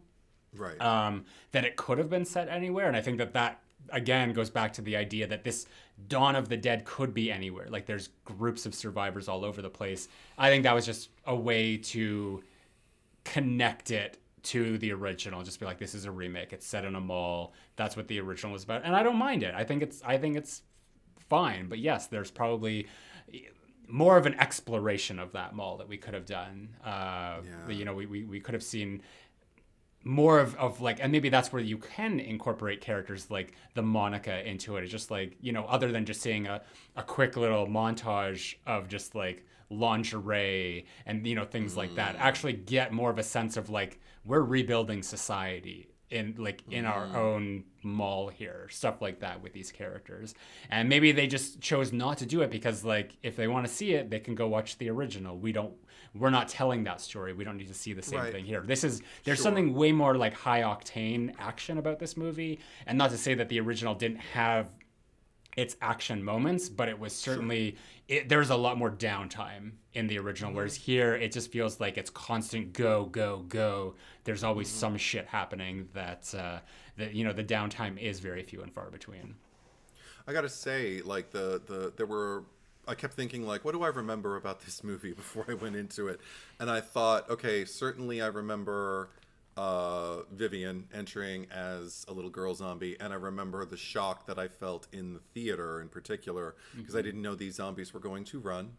So when she started running, it was like, ah! I think I screamed out loud with my sister, who has a zombie-like phobia. She hasn't been diagnosed or anything, but when you ask, like, what are you most scared of? She'll be like, zombies and snakes. But so I remember that vividly. I also remember, like you mentioned, I will never forget the little zombie baby that's being kept secret, and the pregnant wife and everything like that. That whole scenario, because I remember being really pissed the first time I saw it, not at the movie, but at Andre for being so, it's so stupid to put it this way. I was so mad at him for being so crazy, because he's just kind of like, you're gonna kill my family? It's like, bitch, it's not your family. It's like, and all of a sudden he turned into Vin Diesel. Yeah, right. It's a Fast and Furious movie all of a sudden. Yeah. But also the other thing that I remembered that actually I want to speak just to like the special effects for a second, because it only heightened my admiration for the way Zack Snyder attacked this movie as a director. Was after Michael and Kenneth move with CJ and Bart into the parking garage to get to the generator and everything like that. And they find the dog. They find Chips is his name. Oh, okay, Chips. But did I say Skip? Yeah. Close enough. I think so, but it doesn't matter. It's the same thing. Yeah. You meet a guy named Chip, you can call him Skip. He won't get that mad. Don't do it. I'm kidding. But anyway, but I remember being shocked at that moment when the overhead zombie, was like kind of like not straddling, but I guess what do you call it? Like, He didn't have any legs. Well, that's the thing. Yeah. I remember the first time I saw it, I was shocked just by the visual, and I thought like, wow, that's amazing. Oh, that's great CGI too. Like, I mean, I probably because it was so dimly lit and because it's so fast moving, but God, that moment worked on me, I thought, as I left the theater. And then I remember when I bought the DVD not long thereafter, and I watched the special effects, the special features, and they showed the making of that particular scene, and they showed the amputee stuntman who was playing that zombie. Oh, wow. And was literally, there was no CGI involved. They did it practically in camera. They just gave him the little tendrils, that were hanging from his stumpy legs, and he, had a wire that was keeping him safe, as he kind of not straddled, but like monkeyed, across that that pipe, and then and you just watch them like doing the takes, like, the setups and the takes and talking to the performer and everything. And I was like, oh my God, this guy's a genius. Because it didn't even enter my mind. And also I've realized kind of like it was a wake up moment for me as an audience member, how jaded I was becoming to what I was seeing and how easily I was dismissing, well, that's clearly not real because you can't do that. And it's like, no, you can, and it's actually a lot cheaper than CGI, and it's more creative and more effective. Like, that's why it is so effective, is because he did it practically. And I really admire that moment. I always think about it when I think about this movie. Do you want to guess what the budget is for Dawn of the Dead 04? Oh, Jesus. I don't know. What was a typical budget for a movie then? Like, I mean, well, mid-range budgets were more common back then. And actually, this is a thing that I've come to discover. What I actually think is that the 2000s destroyed the mid-range budget movie, because I was watching one. I don't know if we're ever going to cover this on the podcast. I hope not. But I was watching Vacancy for the first time in a really long time. I remember that movie. It was awful. Because I did it for my Patreon review. I do a movie every month that the Michael and Ghostface Cheers nominate, and then it's voted on, and that was the one that won. And I was watching it, and I was just, wow, I had the same kind of reaction. I'm just like, this is like, it made The Strangers look like a great movie to me, like just a point of comparison. But I was so curious. I went and I looked at the budget, and it was $19 million, and I'm just like, abso-fucking-lutely. Like, most of that probably went to Kate Beckinsale and Luke Wilson, but it was just like $1 million could have been like, that's what that would be made for today. But 19 at the time, and I think we talked about this with Joyride and stuff, and it was just like, it got to a point where these movies were so expensive where they didn't have to be, and it brought these studios to a place where they are now. It's just like, no, we're not gonna make mid-range budget movies. Like, if we can't do it for under $5, we're gonna do it for over $100 or something like that. And sorry, getting back to Dawn of the Dead. Dawn of the Dead's budget was $26 million, which is very, like, I was expecting a lot more. Right. I feel like it could be done for even less, like much less, like just given what it was, especially if they were using more practical methods. But still, like, that's pretty low for what, like, a lot lower than what I would expect, I guess, especially since Zack Snyder wasn't Zack Snyder yet. But just comparing that to Army of the Dead, the projected budget was between 70 and 90 million for that movie. Oh, Jesus Christ. The budgets don't like big budgets aren't gonna make better movies, folks. Like, I mean, I know that I'm preaching to the choir. Like, you know, you have already, everybody who's listening to this knows that. But like, if you know somebody who runs a studio, just send them to the pod. And I know that what we're saying is going to make all the difference. Well, the box office for Dawn of the Dead remake was 102 million. So it was a success. For and that sure. was just domestic, or was that worldwide? I'm assuming, I'm just looking at the Wikipedia one, so I'm assuming that's worldwide. They usually indicate on IMDb. Yeah, it usually is.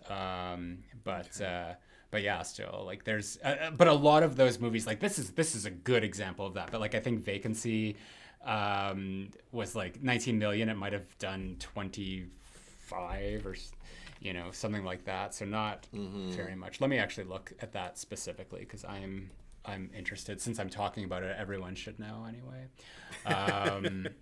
35. So okay. So 19 million budget, 35. Like, that is pushing it, because like then you've got your marketing budget in there as well, and if the exhibitors, you know, keep half or whatever the formula is, it's you know, it's, you know, that's why these studios are just like, well, we can't make movies that expensive anymore. That's why it's like things are so limited nowadays. Yeah. I also was curious, just because I mentioned, like, you know, my response to the running zombies here, which were starting to trend around this time. I know this movie was preceded by 28 Days Later, yes, which came out in 2002. And anxious to revisit that one too. That's one. Well, they're doing a third one now. Yeah. 28 years later with my god, with your favorite Killian. He's okay. I mean, I'm joking, because I remember when we did the Red iPod. I had a much more antithetical, or is that the word I'm looking for? Like yeah. And he's now an Oscar-winning actor since then. So, you know, he's leveled. Shit. He's but good leveled, for him. I was happy for him when he won. I was like, yay! Did you see Oppenheimer? No, I still have yet to see Oppenheimer. I've yet to see Barbie. I haven't seen either of them. You haven't seen Barbie? I have not done the Barbenheimer yet, no. Yeah. I mean, Barbie is not really, that's not in my wheelhouse. I did see it. I was just like, okay, like, I didn't personally find it funny. But I am interested in Oppenheimer. Like, the thing is, it's like a 3-hour movie, which I guess I know. Now that my options are more like watch it at home on streaming, that's more accessible to me, because I hate going to the theater and sitting there for that long. Well, that's the thing. I would have loved to see it in IMAX, but then I heard all of the news stories about, like, the projectors kept breaking because it was a 3-hour movie in IMAX, and you're not supposed to do both. Either do a 3-hour movie or do it in IMAX, because IMAX it has to be on film. They don't do it like just, you know, digitally or whatever. Like, it has to. They kept breaking the projectors out here, like, and I was like, I'm not going to spend my money. The bomb like ended up breaking everything down. I'm not going to spend my money and carve out time in my day to, you know, sit for over 3 hours, because, you know, you've got all the trailers too beforehand, and then have it just break on me. So I held out. Now who knows? But anyway, I was curious. But 28 days. But see, this is the thing. Yeah. I wanted to know, like, is there anything that predated it? And I went to one site called stackexchange.com that cited Life Force in 1985 had running undead, maybe not zombies, but running undead people in it. And I was like, okay, that's interesting. And then just a few months later, Life Force. Yeah, I think we did it for the old pod. No, we didn't, but we talked about it, because it was a blind buy for me. Because it's Toby Hooper, and I was just like, this movie wasn't it for me. Like, very science fiction. No, it wasn't it for me either. Yeah. So okay, we talked about it, but that one, and then a few months later, Return of the Living Dead came out, and that had some running zombies in it, and that was also 1985. But I was curious. I was like, you know, I wasn't satisfied. I wanted to know, like, you know, are there any Reddit threads? And I did go down kind of a hole, finding that apparently in Umberto Lenzi in 1980 released a movie called Nightmare City that had also running zombies in it. And some people even cite, they're not undead, but it's a movie in 1971 called I Drink Your Blood, which was people with rabies that have a zombie affectation to them. and they run. And it was also one of the first movies to be credited or kind of like touted as a movie that was influenced by Night of the Living Dead. Well, and yeah, the thing with the zombie subgenre is that I think it kind of was dormant for a very long time. Like, because it was big in the like 70s, and I mean, obviously it started way before that with like Night of the Living Dead, and there's like a lot of like Hammer and European stuff, and then like the 80s especially. But there was the remake of Night of the Living Dead, and that was 1990. And I think at that point, like, there's probably some movies here and there that were zombie movies, but for the most part, it was, you know, pretty dormant until 28 Days Later came out. And that sort of, even if it wasn't the first to have running zombies, like, it had them in a way that was like very aggressive. Like, it just like, it was like shocking, because it was like rabid zombies just like rushing you. And it's just like, especially with like the quick editing of the whole thing. And 28 Days Later, like, that kind of, you know, begat the like the Resident Evil and Dawn of the Dead remake, and just like kind of spiraled into where it is now. And I think it's cooled off. Has anything like zombie-esque come out recently? I mean, the thing is, I feel like Walking Dead dominated the market for so long that, like, I think everybody else was worried. If it did, there was one that came out a few years back that was the comedy. Wasn't it Jim Jarmusch? I can't remember the name of it right now.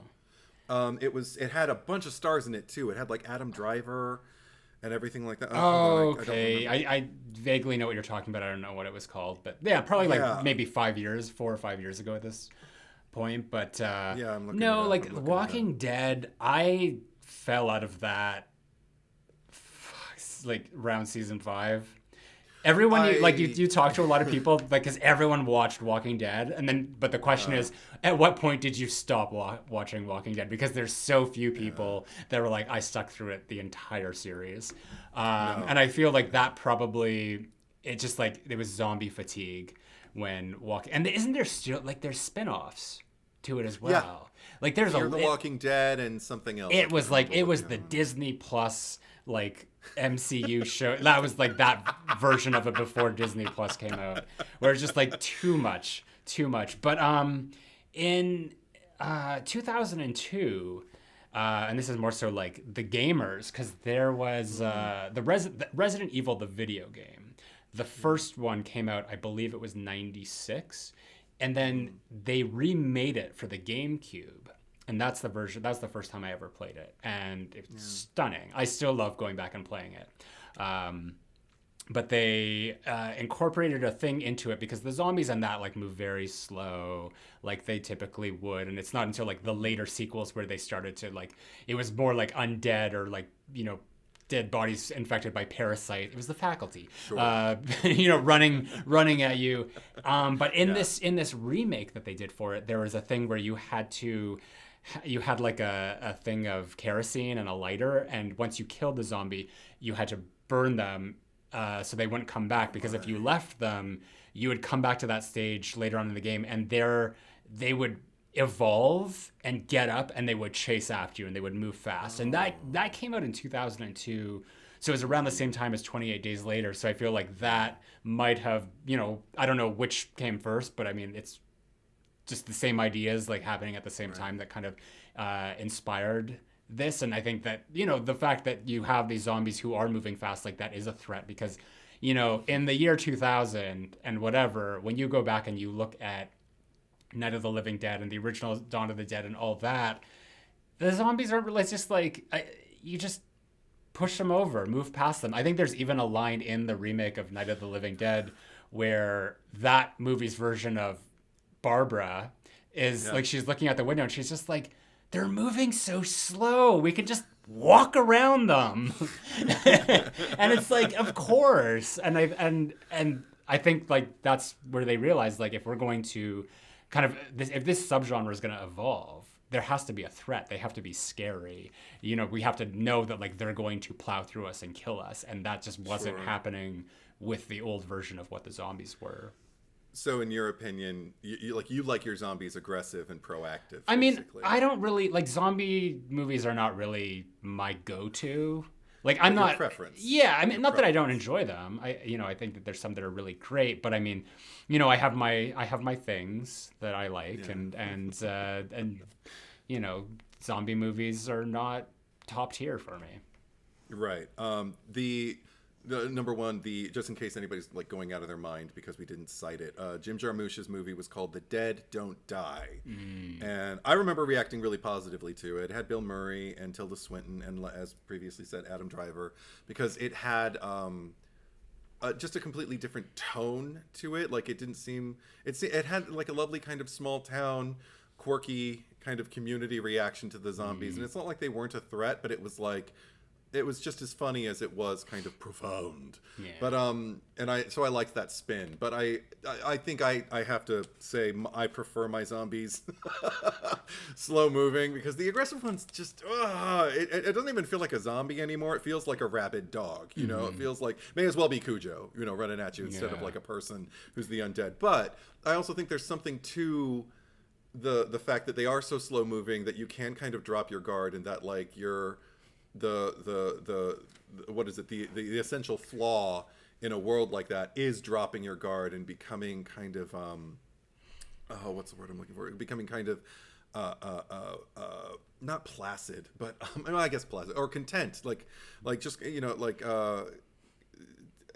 unassuming enough that you just kind of like no longer see the risk, and then they get you. That's how they get you, is you drop your guard, because I think that there's something about the symbology behind just undead people, like of zombies. The word zombie itself is something we refer to as people who are just kind of moving through their lives with no direction and no passion and no connection with anything outside of like the survival, So you're already kind of become a zombie while alive is to be susceptible to becoming a zombie, in actuality. I don't know, there's something about that I respond to. And also because it's less of a threat. It is less of a threat, but it's more of a symbolic threat. It's a social threat. I wonder what that version of Cujo would be if it wasn't like a rabid bat or whatever, but it was zombies instead. All right, I'll get your daddy. Oh my God. Yeah. Margaret Hamilton stars in Cujo. Yeah. Or Dee Wallace. Yeah. I'll get you, my pretty, and your little dog too. Anything else you want to say?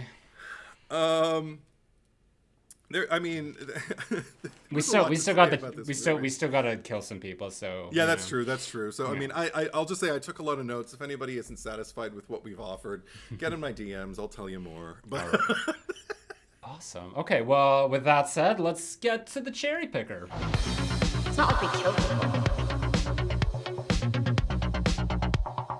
on purpose. Okay, cherry on top. What are your thoughts? That's hard. I'm almost tempted to say somebody like CJ, just because I didn't need the character to be redeemed, even though he kind of is.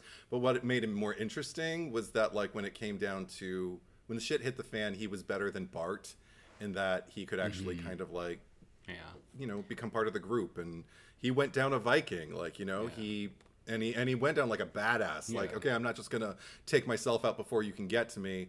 I'm gonna take all of us out with a giant explosion. You know what? I'm fine with that, especially considering that what I said earlier about the factions and how nobody was really wrong in a sense or right, but it's just like, had he been allowed to at least be acclimated into the group rather than locked away, it might have prevented some shit, and I think that that is a testament to him. The only other option I could see was like maybe Chips, I guess. Oh. We've done the dogs before, but we have a single white female for sure. Yeah. This is another scenario where it's just like everyone kind of sucks, but they're also kind of cool at the same time. So I don't know. I did. Yeah. I would never look at CJ and go, oh. Like, Chips doesn't make any mistakes, and Chips survives actually the entire movie because none of those zombies are going to eat. Well, Chips is the final boy, because I'm Chips, assuming that they're dead at the end. I hope they are. That's another thing that I remember too. Is the end credits, just the I have a red door and I want it painted black. Yeah. What was with that head that they found in the cooler? I wondered about that too. I was like, was that the girl, the bikini girl? It couldn't have been because No, it was a different he boat. wouldn't have just. Yeah, he wouldn't have just left her. Oh, that's it was a different another. boat. Oh, that's another story. He murdered her and put her head in a cooler, and then went back to land and was in whatever that church thing was that ended up there. He's got a lot of skeletons in his closet. Yeah. Okay, so. All right, so I'm in favor of Chips actually, since he's final boy. well, we said CJ, so it's. Okay. That was really a one-off, maybe two. I can't remember if we did it again, but okay. So, cherry picker results last week. We asked you who deserves to die the most in April Fool's Day, 1986. What are their names anyway? I nominated Rob Ferris, I think his name was. I don't have it written down here. You nominated Harvey something. Was that his name? Harvey. It was like Harvey something Jr. or Hal. Oh right, yeah, that Yeah. guy. Oh, here they are. Yeah, I him. have it right here. Rob Ferris and Harvey Edison Jr. Right. Call me Hal. He kept telling everybody to call him Hal the whole time. Hal. Yeah, No, if someone like that was just like, call me Hal, I'm gonna be like, okay, Harvey. I like again. I like Harvey better than Hal. But it's his name.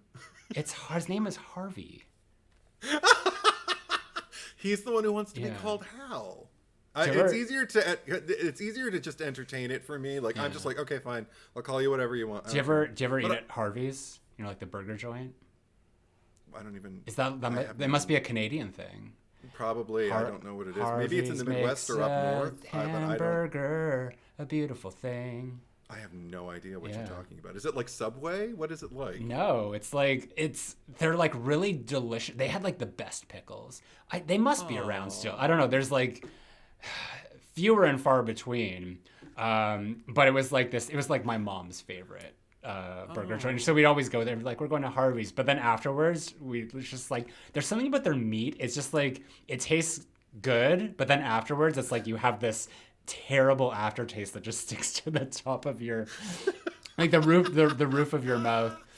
So every time I think of Harvey's, I always think of like Harvey's burgers. Right. Yeah. Okay, I guess it's Canadian. Yeah. If it's out here, I've never heard tell of it, and I'm in a major city, so yeah. Well, I mean, you got a lot of those chains that aren't really up here either. So okay. Anyway, here we in and out. Look, we're like really tangenty here today. We are. So Rob Ferris or Harvey Edison Jr. / Hal, based on Patreon, Instagram, and YouTube votes. The total was 95 for Rob versus 272 for Harv. Not a lot of people showed up for this one. I guess maybe it's not as popular or as well traveled a movie. But No surprise there, quite honestly. Yeah. I mean, I enjoyed it more this particular screening, but I'd understand. I'm not going to go like, what? You guys haven't seen this? Like, it's see it if you want. That's how I feel. Yeah. Amethyst Frost. Most of the men in this movie blended together for me and looked like they came from the same 80s preppy brunette model factory, but I do remember Rob crying about his counselor saying he'd never be a doctor and wondered why that drama was even in the movie. Chop him. Right? Chop him. That's funny. Blue Box 87. Any vote that's not Amy Steele is correct, but I'm giving my vote to Rob Ferris because of that hair, even if he is bulging around during the movie. Oh. All right. Sean Prinsick. I never heard of this one until it was mentioned during the Bodies pod. I guess it did come up. Thanks for the recommendation. Amy Steele is an absolute legend. Mm-hmm. She is. Michael Vasquez. Harvey Edison Jr. Okay. Thomas Baker. I pick Harvey. Thank you. And Silent Saturn. Yeah, I'm not going to vote for Rob, whose tidy whities and tiny blue shorts largely carry me through the movie. Come on, Zack, get your priorities in order. So by default, Harvey it is. No, I already expressed very clearly and vehemently that my crush, my April Fool's or April Fool, as Muffy says it in the movie. My April Fool boyfriend was not Biff. Yeah, Tom Wilson. Arch, as interpreted by Thomas F. Wilson. Yeah. Yes. Yeah, he's adorable. And I share that. We would be vying for the same guy. I would take him in like he could wear like a huge fucking parka or whatever. I would take him over that Rob dude and his tidy whities any day. The guy who went on to be Jennifer Aniston's like painter boyfriend in Leprechaun, who had the we paint in red, blue, yellow. Not even like different shades. It's like kindergarten red, yellow, blue. Such a point of contention for you. I know. You always bring it up. I know. Anyway, you've got first dibs of the Dawn of the Dead. I have the floor. Yeah. All right. This was pretty easy for me, and I know you're not going to choose this person. I'm choosing Steve. He's getting the chop because, as previously stated, the one weak redeemable quality about the man is too little too late as far as I'm concerned. It's the bare minimum. It doesn't really cross the finish line in the way of even granting dimension, let alone redemption. And I don't need redemption. I just need, like, do something. And then he did, and I was like, oh, good for you. Contributing, and that's the most frustrating thing, is honesty that contributes nothing. I think honesty comes with great honesty comes great responsibility, and because there is power in honesty, and that's why I adore. And you can watch those After Dark pods where we discuss Buffy in depth, because when Cordelia is that voice in the room, or when Anya is that voice in the room, even when Spike is that voice in the room. Rarely when Xander is that voice in the room. Because his honesty, Xander's honesty is just like in his own world of. Well, of sometimes honesty. no, but sometimes there were times that I could get by. I know you don't, but there were times when I could, and then other times where I totally sided with you, and I was like, yeah, I'm not. This is just personal for you. You're just being a piece of shit. But anyway.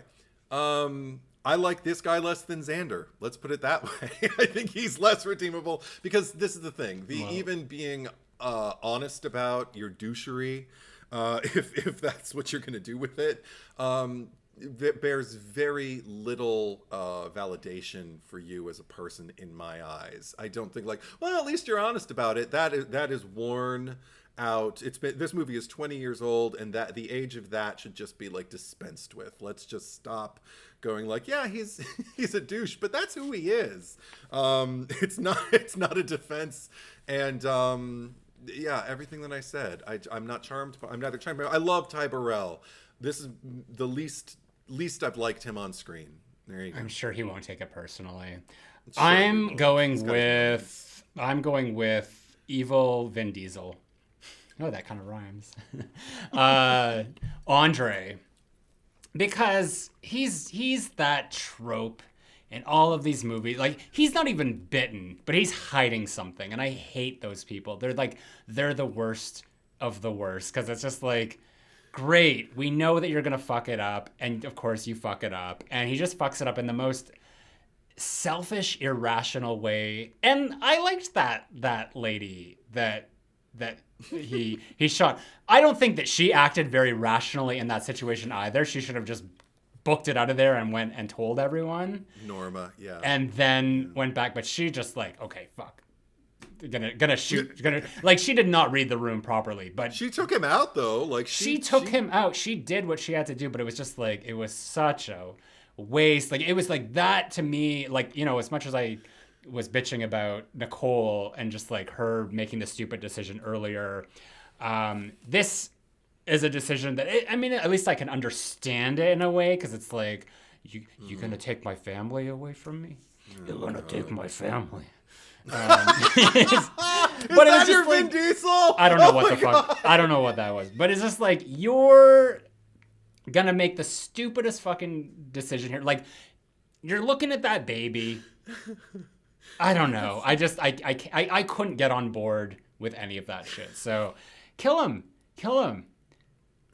I think you stand Yeah. a really good chance of winning next week, just because that he's the character I thought I would have chose if I had my first choice, and then I rewatched the movie and I thought I still like. I mean, mental illness isn't like something that I think is worth dying over, and he's obviously not well.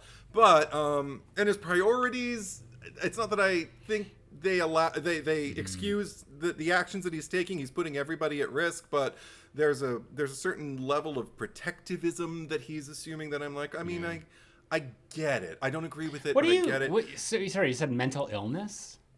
Yeah, because he's not well. He's looking at like this like undead baby, like it's his family. He's looking at his wife, and this is the thing, because also he has her tied up for a reason. Like it's not like he's in denial of the fact that she's turning. But I accepted don't the think that's fact- mental illness. That's just selfishness. It's denial taken to an extreme. But denial is not mental illness. No. When it's taken to an extreme, like to the point, like I'd call it's probably on par with whatever Norman Bates has, like the ability to move through a situation, like to kind of like perform the duties that you need to keep everything under wraps because you know it's wrong, but you do it anyway. That's got its foot. It's got one foot. But I don't think that could be blamed on mental illness. Like that's okay. Well, anyway, I think he's a sick man, and I feel like he needs to be like the he needs to be what? Right. He needs to be what?